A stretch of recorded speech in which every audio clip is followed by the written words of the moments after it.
The big questions is who is going to report to General Kelly. Reports this weekend indicate that Kelly will likely fill the long vacant Deputy Chief of Staff's position with his current top aide at Homeland Security. Kirstjen Nielsen served as Special Assistant to the President of Homeland Security in the Bush White House. It remains unclear who else will report directly to the Chief of Staff. Jonathan Swan of Axios tweeted, source familiar tells me Jared Kushner and Ivanka Trump will follow General Kelly's lead in terms of protocol and access to Oval and information flow. But as for those like Anthony Scaramucci, who demanded direct access to the president, the answer remains less certain. Will all of the White House staff report to the new Chief of Staff?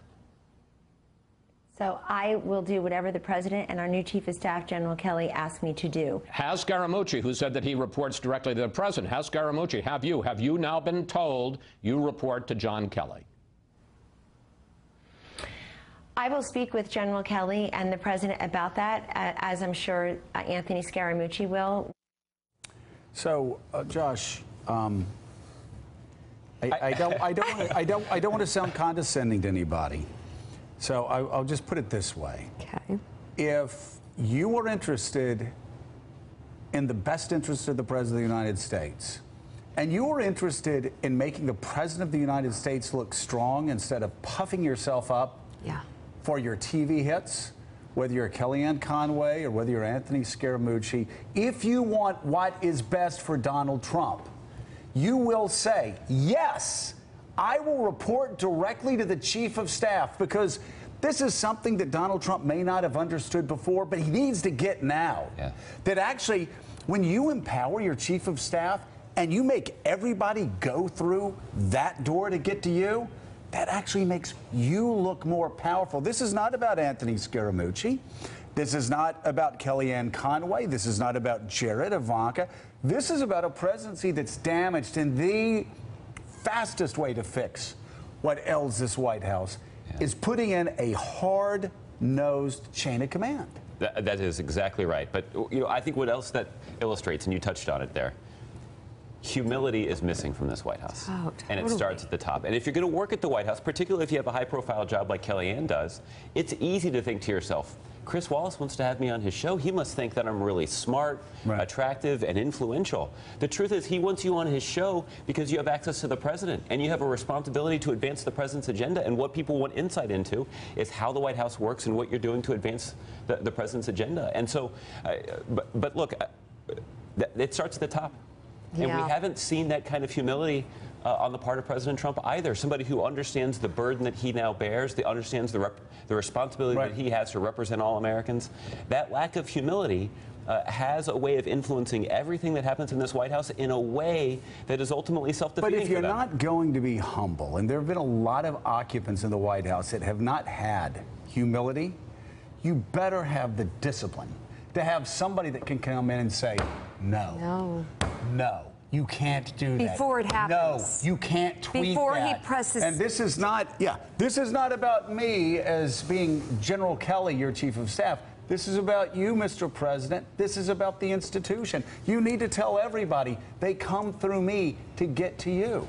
But that also would require that a president understand that the office is larger than he is, that the demands of the job are qualitatively different than anything he's ever faced. Any chance that he's learning that after 6 months of disaster? It's not obvious, and that's why I want to go back to Bob Woodward for a second, because Bob was talking about the parallels between this president and '73. I'm also struck by the differences.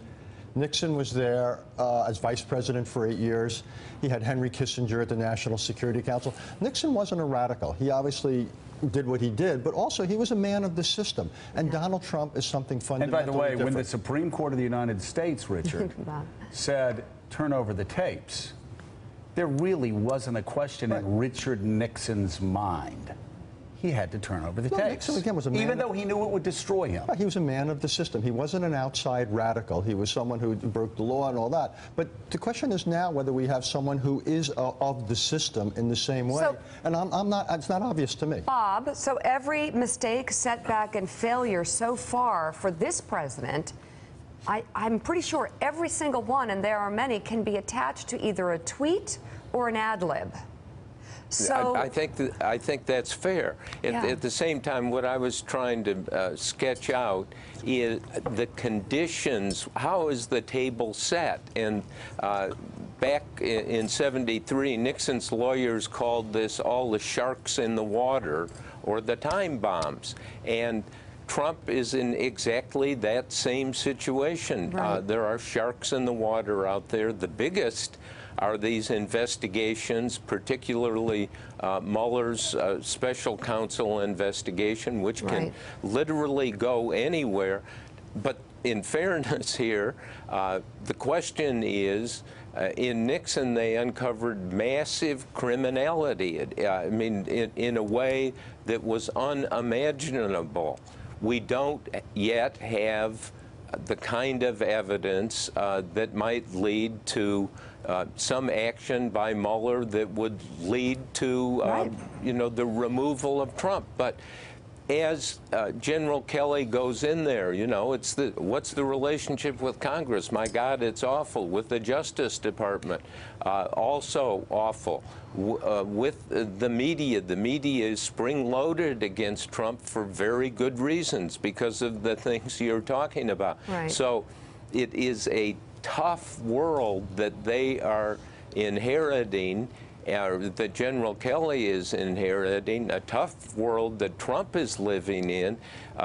Bottom line, I think we're in for months, if not a year or more, of where is this going? So Is there Bob, any stability in the government? Bob makes shades toward Watergate, but you're right, there's nothing that brings us to that extent yet, Joe.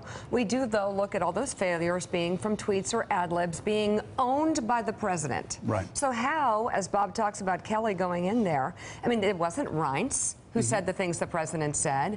It wasn't Attorney General Jeff Sessions, who's been humiliated by this president, who said the things the president said. They're either tweeted or ad-libbed by the president of the United States. How does Kelly get around that? I think I hate to keep going back to one of my themes over the past 6 months, but it is so important that Steve Bannon is sidelined.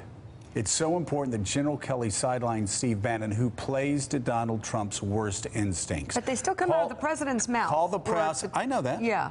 Call the press the enemy of the people, attack the intel agencies, talk about a deep state, do everything you can do to turn all of official Washington against you. This is a guy, Steve Schmidt, after all, that said he was a Leninist.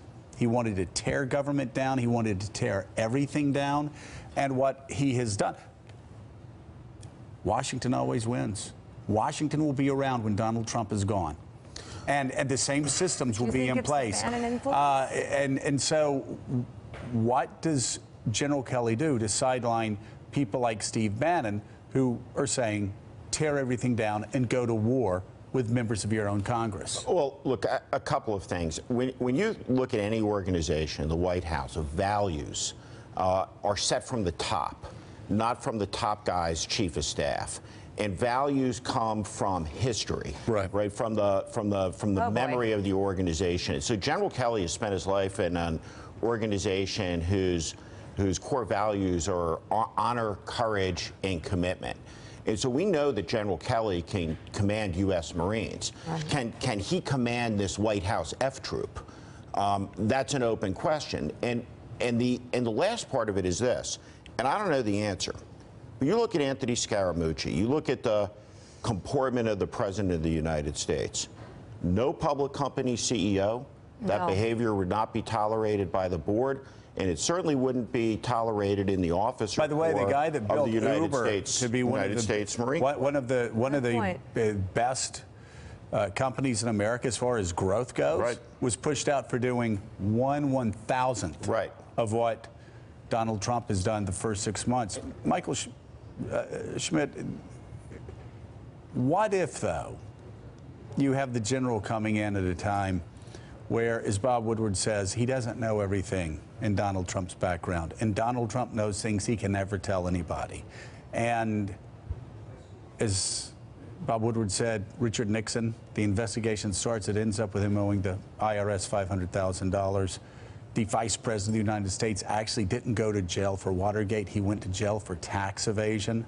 There is a lot going back 30, 40 years on Donald Trump that General Kelly will never know. So you never know what he's hiding. There's this expectation that he's really going to change. I mean, the president's a 71-year-old grown man. Right. The idea that someone who just comes in now is going to change him, I think, is unrealistic. Maybe in a best-case scenario, as sort of this non-political outsider, he can get all the different factions to maybe, come to the president in a way. And unlike previous, he doesn't have any skin in the game politically. He's not a Republican insider. Maybe he can get that process to work better. But the expectation that this is going to be a different White House, I don't know why. He was going to change when he won the nomination. He was going to change when he became president. So now when he gets a new chief of staff, he's going to change. He's got to change the president's behavior. It's no one else. But he can't. But I don't see why. He hasn't never changed in the past 2 years. He can't change the president's behavior, but he can change how the White House is run with a little bit of buy-in from the president. And if you just have chaos coming from the guy at the top, which is bad, but instead of everybody shooting at each other around him. And look, the other thing to remember about Bannon is, remember when he got the job, he was announced as a co-equal to Reince Priebus. Right. I wonder if he's a co-equal to John Kelly. Yeah. I doubt Okay, it. Bob Woodward, thank you so much. Thank you, Bob. That was fun. Thanks for checking out MSNBC on YouTube, and make sure you subscribe to stay up to date on the day's biggest stories. And you can click on any of the videos around us to watch more from Morning Joe and MSNBC. Thanks so much for watching.